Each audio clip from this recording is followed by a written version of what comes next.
I'm Amanda Allen with Remax Landmark, and I just want to discuss with you some of the new rules for selling your home in this insane market.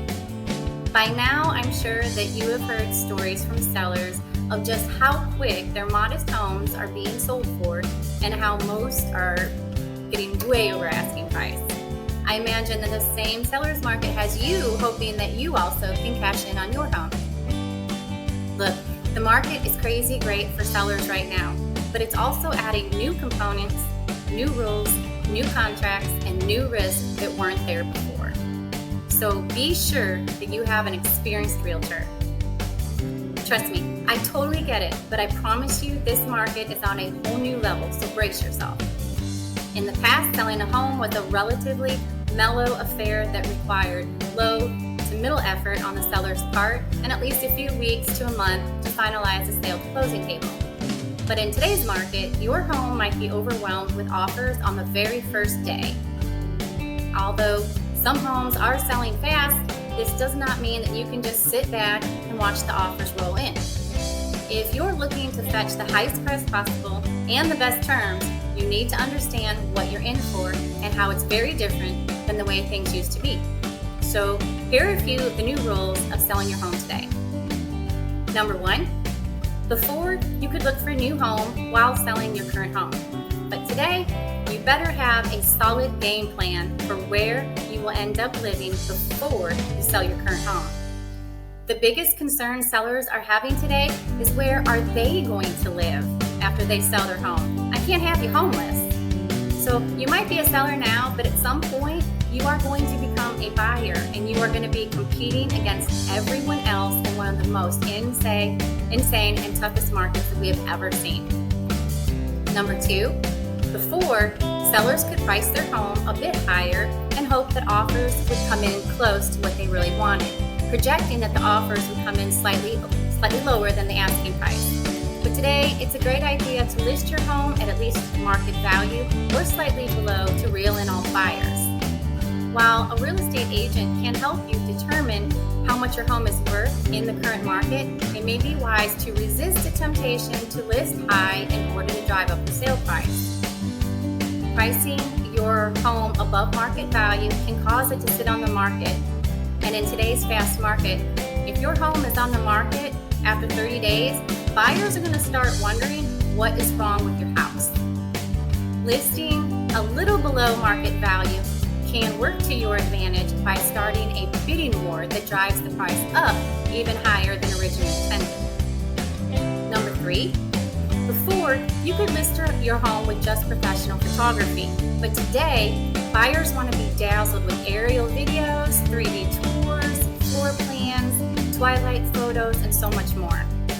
In the old days, marketing your home meant putting a few photos along the side of the listing description in the MLS. Today, investing in home staging and professional photography is considered standard practice for marketing and listing online. And some buyers in this market are looking for way more than that. How your home appears online is one of the most important factors on getting the home sold.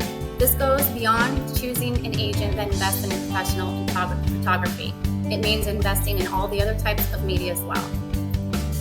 The bottom line is, buyers want the home to exceed their expectations, and this market is especially competitive for homes that are turnkey, meaning that they are move-in ready with little to no work needed. Today's buyers do not want to undergo the difficulties of renovating, especially given how supply chain disruptions have increased the cost of goods and drastically extended the time that it takes to complete a renovation. If you want top dollar, improving your home before listing it will go a very long way. Number 4, before, you could prepare for a few home showings a week, but today, brace yourself for an onslaught of back-to-back showings that will leave you wanting to pick an offer sooner than you had previously imagined, just so that you can stay home again, while packing your things, of course. So just plan to be away and stay gone while showing your home.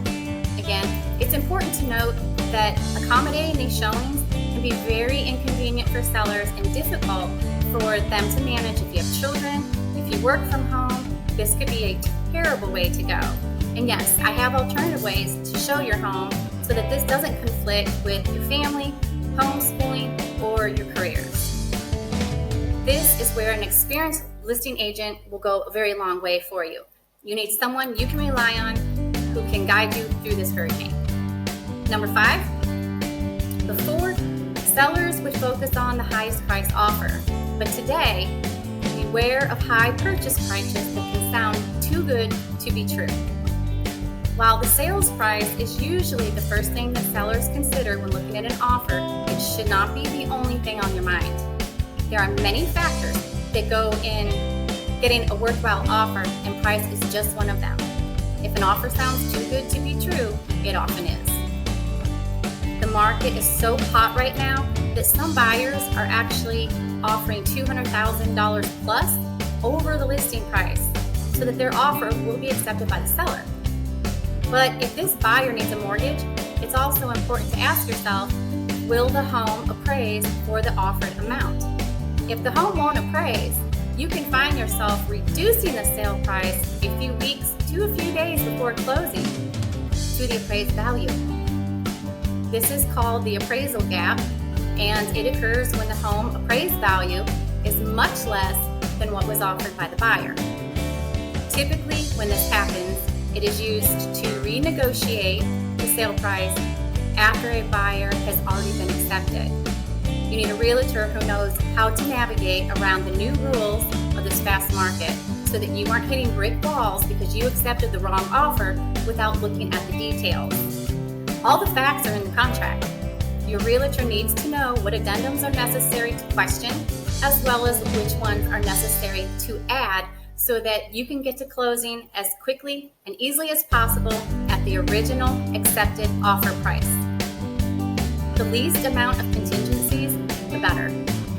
So this means going for the offer that isn't reliant on buyers selling their current home, or one in which you know the buyers aren't going to nitpick every detail the inspection turns up.